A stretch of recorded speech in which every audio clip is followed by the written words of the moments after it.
And in our passage today, we see Jesus entering into Jerusalem amidst celebrations and crowds of adoring fans, but this happy scene soon ends in tears.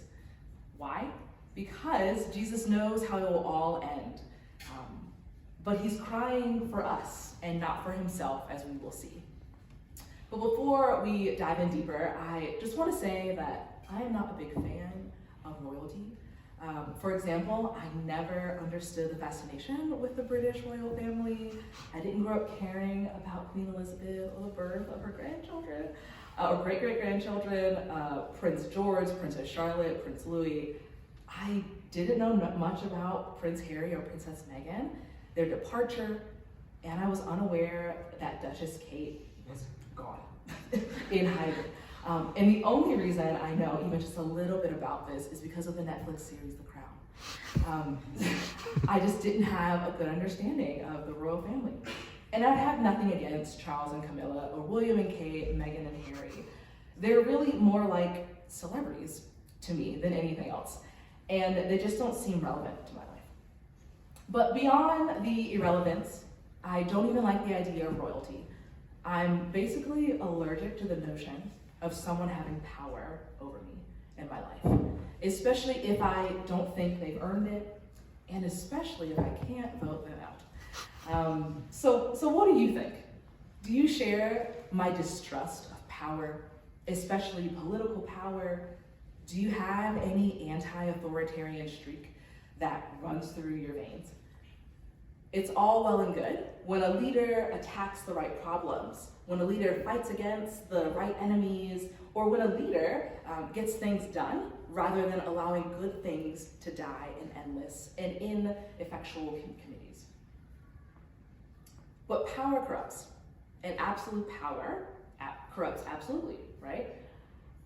When has a leader ever handled unchecked power without it turning to the corrupt side? And here in the US, we are a nation founded in rebellion. Some of us have ancestors that have left other nations, often fleeing the violent abuses of authority that they experience elsewhere. Others were taken from their homes, and when power was misused against them, they found a way to rebel. For instance, enslaved Africans using the Underground Railroad to escape, or Chinese immigrants gaming the system despite the existence of the Chinese Exclusion Act. We have, here in America, inherited a huge anti-authority streak, accompanied by a huge helping of distrust. And I think much of the political quagmire facing our nation right now is rooted in our distrust of authority and those in power, especially any power that represents the other side, whatever side that is. And it's not just in politics. Trust in institutions of all kinds have experienced a severe decline over the past few decades. So according to Gallup, in the past 2 years, trust in the military has gone down from 69 to 60%, trust in banks has gone down from 33 to 26%, trust in the church and organized religion has gone down from 37 to 32%. But at least we're doing better than Congress, which has already been an abysmal 12%, but somehow managed to go down to single digits to 8%. Someone whistled. You probably don't even trust me right now. And even if you do, there's probably at least part of you that is evaluating me, judging what I have to say. You may be wondering if I can be trusted. You may be wondering if I have some hidden agenda. What right do I have to be the only one who speaks right now? With all the self-serving abuses of authority in our world, you have every right to be guarded. This caution and mutual suspicion is nothing new, but it makes life hard. So much of all that we do as human beings works only if we cooperate and trust one another. We need parents or guardians, teachers, mentors, coaches, leaders of all kinds. We have to allow some people to lead. We have to trust others with authority at some point. There is a constant tension between our need to trust and the reality of getting hurt. And some of you have really been burned by those in authority. And if we keep that all in mind, Jesus enters into this kind of world. Jesus walks into this messy world, and Jesus has been building up quite a following in the passage that we read today. 12 close lieutenants that he calls apostles, along with maybe 200 committed followers, and an occasional crowd of a few thousand, just a little bit of people. And people are talking. He's shaking things up, which is why a lot of the leaders don't like him, and maybe what makes the crowd like him even more. But people are starting to wonder, could he be something more? The poor peasant, the wandering rabbi, could he be the one who was promised to us, the son of David, the Messiah, the returning king? Because the last king of Judah had been Zedekiah, around 600 years earlier. And ever since then, the Jewish people have been waiting and waiting for a promised king, a descendant of David to restore Israel. God had promised that King David, that his house and his descendants would sit on the throne forever. But again, they've been waiting for 600 years. They've been reading the signs of the time. They've been hoping for God to fulfill this legendary promise of a Messiah king. And this Jesus, he was from a tribe of Judah. He was a descendant of David. He had the right pedigree. And God seemed to be with him. And the people were following him more and more. So maybe, just maybe, this could be the promised king. Excitement and expectations were building amongst the crowd that day. And Jesus very intentionally validates their suspicions. He even gives them intentional signals that connected him with the ancient promise. So back when David was king, on the day that his son Solomon was instilled as the new king, king in Israel, his father, King David had him ride in on a mule, not a horse. And Jesus leans into that royal imagery by having his disciples bring him a young donkey to ride into the city. Before we get to this part of the Gospels, of Luke in particular, Jesus had gone out of his way to steer clear of royal imagery. He intentionally avoided any titles like Messiah or King. He had even fled from crowds that were attempting to make him king after the feeding of the 5,000. But all of a sudden, Jesus is now embracing his new identity. Why was he doing that? What is happening? Has power finally gone to his head? And the crowds, as you can imagine, immediately embraced this move by Jesus by placing cloaks in front of him on the ground. In some of the other Gospels, also palm leaves were put down. That's why we have palm leaves now, Palm Sunday. Clothes and palm leaves were put in front of him as royalty. Because also back in that day, clothes were so valuable that they were often part of inheritance. So lining a path with cloaks and palms was an act historically reserved for royalty. And as you hear this, you may be saying, but LeLe, you just said that when Jesus heard whispers of any kind of royalty or kingship, he immediately left the scene. But this time, he embraces it, and he even encourages the royal overtures from the crowd. But why now? Has he gone mad? Has the adoration gone to Jesus' head? Well, it doesn't end there. As Jesus approached closer to the city, the crowds began to shout, "Blessed is the King who comes in the name of the Lord." And at this moment, there are no more cymbals or overtures. They are calling him king, out loud, outside, in broad daylight. And to declare any king other than Caesar was open treason. Suddenly, the celebration had become an act of rebellion. So the phrase, "Blessed is the King who comes in the name of the Lord," is from Psalm 118. And Psalm 118 was a final part of the Hallel, a group of psalms that Jewish pilgrims would sing and chant as they approached Jerusalem. So it was a phrase that they understood to be about the Messiah, and they applied it to Jesus. And Jesus seemed to take it in. He was like, all right, I guess so. And the local religious leaders were actually on the other end. They were quite upset. They said to Jesus, Rabbi, rebuke your disciples. They are out of control. They are going to start a riot or rebellion. And this is sacrilegious.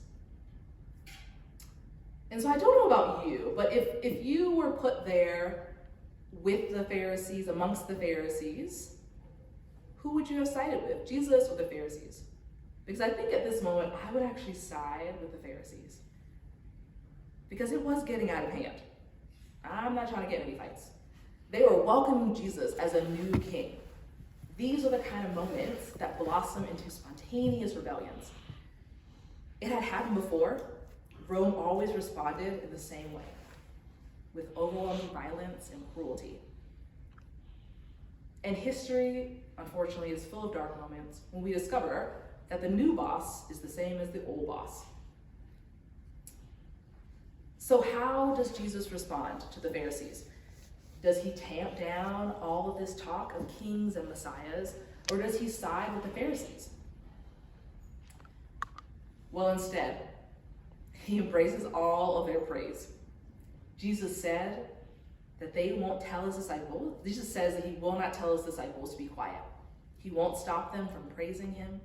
Instead, he replies, if they keep quiet, the very stones will crawl out. And in a world where power corrupts and absolute power corrupts absolutely, why does Jesus ride in as a messianic king? Again, has the lure of power corrupted him? And if power ends up corrupting Jesus, then what hope do I have? How do we feel about power and authority? Does it make you feel uncomfortable to think about Jesus being king? And I want to say, for me, it is a bit of both. On one hand, I have great respect for authority. My father is retired military with many accolades. He was awarded a Silver Star and was one of the very few Black American helicopter pilots. I have high respect for him. And I think that has definitely bled and flowed into my respect for authority, like for my coaches or teachers or elders. But on the other hand, when it comes to faith, Christianity, I started to begin to view God as king, as Lord, omnipotent. But one day, there was a dilemma. I felt God calling on my life to go into ministry full time, not bivocational or volunteering in church, but as my career. And after sharing this with my dad, he wasn't happy. He was not in agreement. And we argued, and I began to rethink how much I have let even my dad's authority dictate my life. And it was a hard pill to swallow for both of us, that God had more power, that my dad was losing that power over my life and my future. And I think now, as a parent myself, with a little bit more life experience, I get it. I want my kids and people that I shepherd and lead to follow my guidance, to trust that I know what's best or good, and that is exactly what Jesus is aware of here too. Jesus is entering into this world, our world, as a king, and kings demand trust and obedience. But do we really want this kind of king? There's so much going on in this scene, and it's full of sights and sounds and conflict and history that it can be hard to make sense of it all. But what's challenging is that we actually need to go back to the very first line. So the very first line of this passage says, after Jesus had said this, he went on ahead, going up to Jerusalem. So the whole scene starts with this phrase,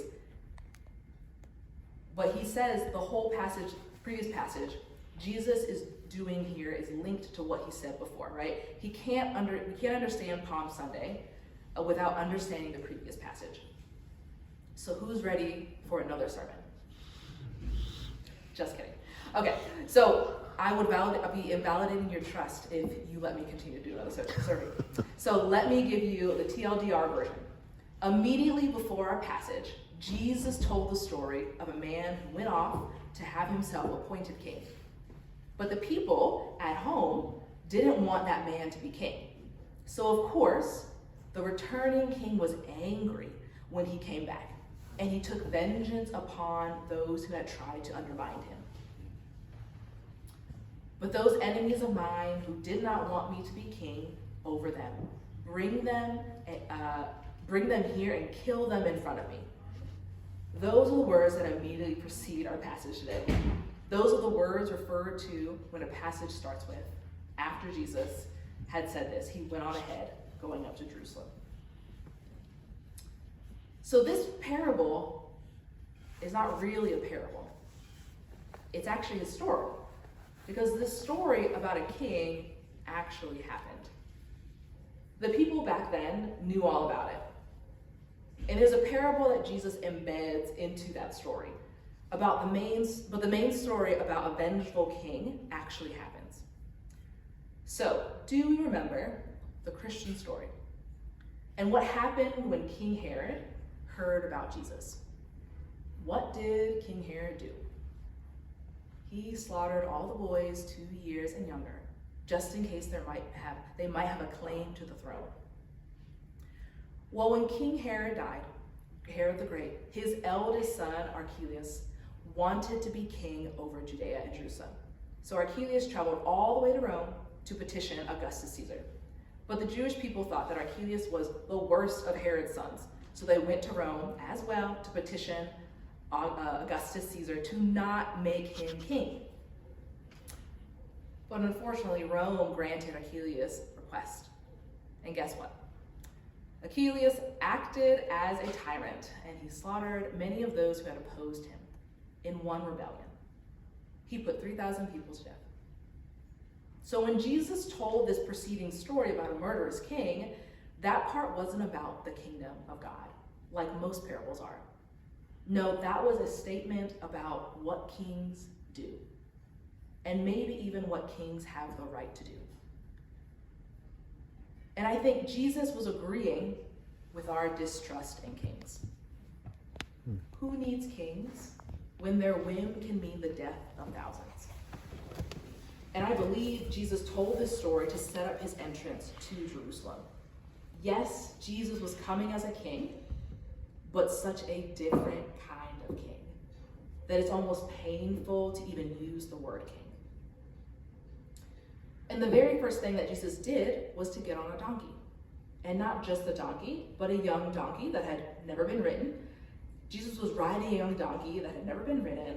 And I have never ridden a donkey myself or a mule. I have ridden a horse, but not the first time it's ever been ridden. And I am told that they do not like to be ridden. So especially the first time. So Jesus must have looked ridiculous or felt ridiculous doing this. But I think that was actually the point. The reason Jewish kings like Solomon had a royal tradition of riding donkeys or mules was that a horse was a symbol of war. A war horse was the ancient equivalent of riding in on a main battle tank, for example. It was something that a conquering king would ride. But instead, riding a donkey or a mule was a sign of peace. And it had become embedded into a prophecy about the promised Messiah as well. So what we read in worship this morning was, this afternoon, see, your king comes to you, righteous and victorious, lowly and riding on a donkey, on a colt, the foal of a donkey. So Jesus rides on a colt, embracing not only the prophecy, but the symbolism that comes with it, that he comes in peace, to teach and to heal, not to slay his opponents like a typical king, like Herod or his son Archelaus. And while kings like Herod and Caesar and Archelaus would demand that people serve them and pay them honor, that very week, this week, Holy Week, on a day that we call Maundy Thursday, Jesus would actually grab a towel and wash the feet of his disciples. Jesus would humble himself, right, to serve, and an example for us to follow as well. So while kings of this world might put their enemies to the sword, that very week Jesus would tell Peter to put away his sword. For all who live by the sword will die by the sword. Instead of making others die for him, Jesus died for us. In the earlier story that Jesus spoke about people who did not want a certain man to be instilled as king, he took murderous revenge against those who opposed his kingship. Jesus faced a similar situation. The Pharisees didn't want Jesus as king. In fact, later they would join the priests in their plot to have Jesus killed. The Roman governor Pilate wouldn't want Jesus as king. His only king was Caesar. But Jesus knew that even the crowds wouldn't want Jesus as king. Yes, they called out to him saying, "Blessed is the king," and they laid their cloaks on the ground. But they wanted Jesus to be a king like the other kings, a military conqueror, someone who would put their enemies to the sword. And that's why this scene ends the way it does. Jesus is not intoxicated by the adorations of the crowd. He isn't corrupted by the lure of power. Instead, this is how Jesus reacts. As he approached Jerusalem and saw the city, he wept over it and said, "If you, even you, had only known on this day what would bring you peace, but now it is hidden from your eyes." The crowds who were cheering his name, they wanted a king who would wield power as violence. They didn't want peace. In fact, that same crowd would call for Jesus' crucifixion in favor of Barabbas, someone who was all too willing to use violence against their enemies. So Jesus came in on a donkey, a mount that symbolizes peace, but they didn't want peace. They wanted power expressed in violence. And so Jesus wept, for he could see where that violence would lead, saying, "The days will come upon you when your enemies will build an embankment against you and encircle you and hem you in on every side. They will dash you to the ground, you and the children within your walls. They will not leave one stone on another, because you did not recognize the time of God's coming to you." And one generation after Jesus, violent rebellion would lead to a Roman reprisal that would slaughter Jerusalem and destroy the temple, leaving only the Wailing Wall. A generation after that, Israel would be wiped off the map. All because we want our kings to be violent. We want our leaders to use power to intimidate, to cancel, and to even crush our enemies. But that's not the kind of king Jesus came to be. And it's why he's the only king who deserves our trust. I would say that we are right to distrust power and those who seek it, but sometimes there are those who use power and position and authority not to serve themselves, but to serve others. I think about that we live in Boston, and there's so many kinds of doctors and specialists here. A few months ago, I went to my PCP about a pain I was having in my wrist, and they sent me to a hand specialist. And then the hand specialist sent me to a hand surgeon, and then another hand surgeon. And I ended up choosing to have surgery to remove a cyst in my wrist, which was causing me pain. But in the midst of all that, I'm like, I go to the doctor for answers and to benefit from their knowledge and power to heal me, not to hurt me. And I think similarly here at High Rock, we can talk to High Rock spiritual guides.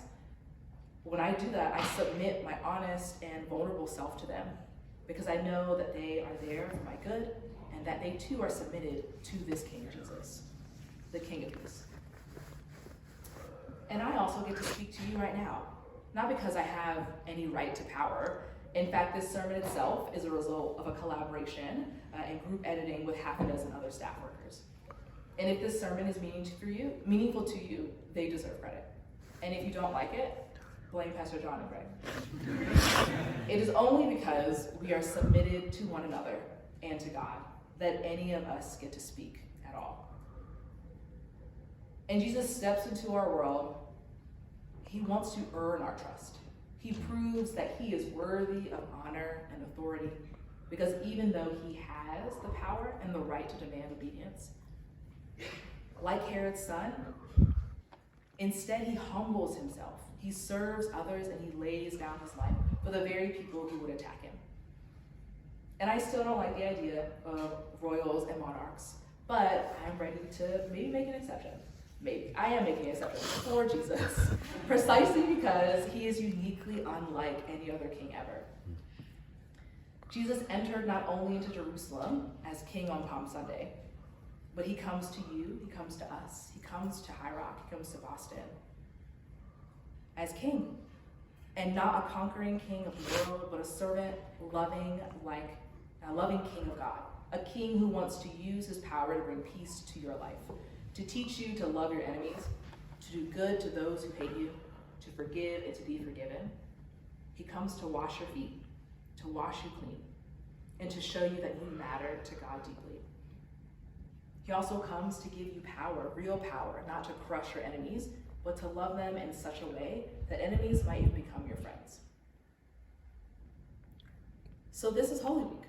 This is the week in which we celebrate and memorialize the many scenes in which Jesus displays just how different he is as a king, the servant king. So please take part in these services and celebrations so you can see for yourself why Jesus is the one and only person who truly deserves to be king.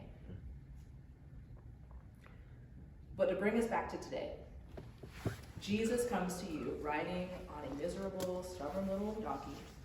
So let's join with the crowds in welcoming him in. Let's greet Jesus the way they greeted him, but this time by truly understanding the words we are saying. So grab your palm I have one. And we can say this together. Blessed is the King who comes in the name of the Lord. Peace in heaven and glory in the highest.